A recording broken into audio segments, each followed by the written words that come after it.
difference between sound healing and music therapy is that, as I said earlier, we're working with sounds, and these are produced by instruments that are not musical instruments, whereas music therapy is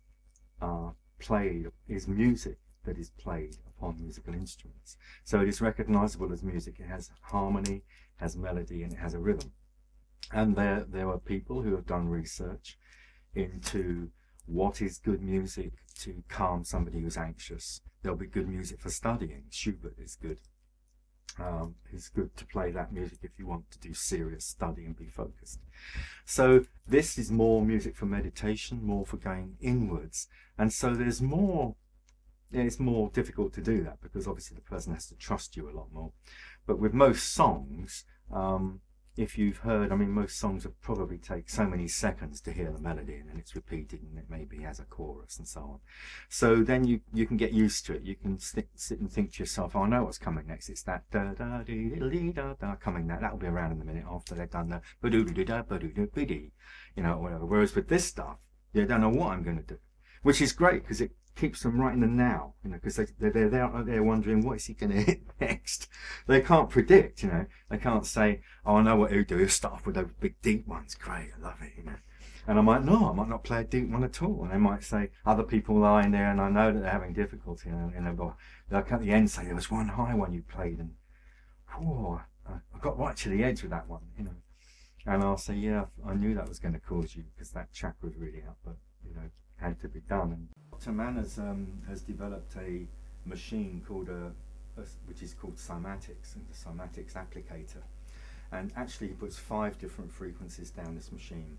And these frequencies are, he has a table which would, if you put any particular ailment, if a particular disc was out in your spine, in your vertebrae, then there would be a particular frequency for that. And he would hold this machine, that the one I saw looked like a hairdryer kind of thing, on the body at that point and play this sound into it. So there the rather simplistic idea is that that bone should be resonating at say 200 hertz, and it's at 220. So by playing it 220, you're kind of reminding it, you're kind of saying this is the frequency you should be. And so that's the idea, that it kind of makes it go back. But I work in a more intuitive way. I got into using bowls in 1971. I've got some which are on permanent loan to me. Those are actually from Burma. And then I got other ones, Chinese and Japanese antique bells and bowls and things. And then eventually I got a Tibetan bowl. And the Tibetan bowl I got, as soon as I played it, I realized that it was tuned into a particular chakra, namely the heart chakra. And some of these other instruments were as well, some antique Burmese meditation gongs, but this bowl really was. And then I found other bowls that they seem to have more specifically focused energy. And not all of them. Some bowls are just bowls, they're just a lump of metal, and then they make a nice noise or they don't.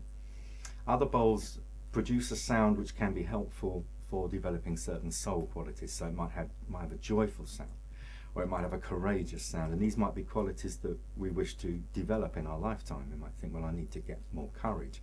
And that's not something you decide one night and wake up the next morning and you've suddenly got loads of courage. It's something you have to work at, or joy, or patience, any of these kind of soul qualities. Well, mostly the kind of clients I have, I would say, have soul conditions rather than physical. So if somebody came in with sort of leg hanging off, I would say, that's not you better go to hospital and somebody who can patch that up, you know. So it's mostly emotional conditions or psychological conditions or soul states. So that's what I deal in, really. So it's kind of like people that are going through initiations.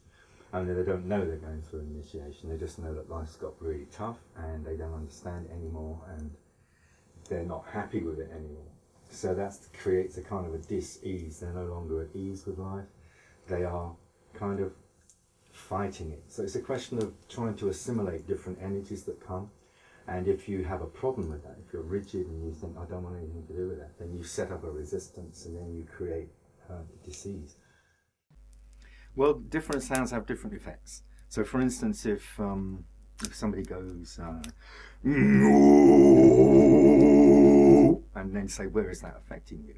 You're not likely to say in the head. Whereas if you go,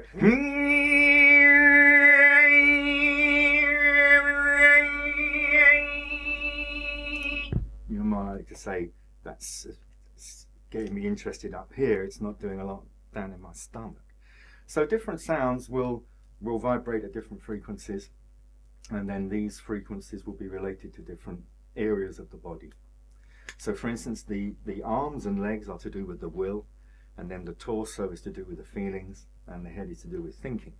So if one is wanting to affect one of these bodies, the feeling body, you would make sounds that affect the torso, and maybe the stomach or the heart, you know, so then that would awaken a sense of compassion and love. Okay, well, a typical session of doing sound healing with Tibetan singing bowls that I do begins with a sequence of 10 bowls, and these are placed either side of the head in a upward pointing triangle, and these balance left and right hemispheres of the brain, and they produce certain sounds.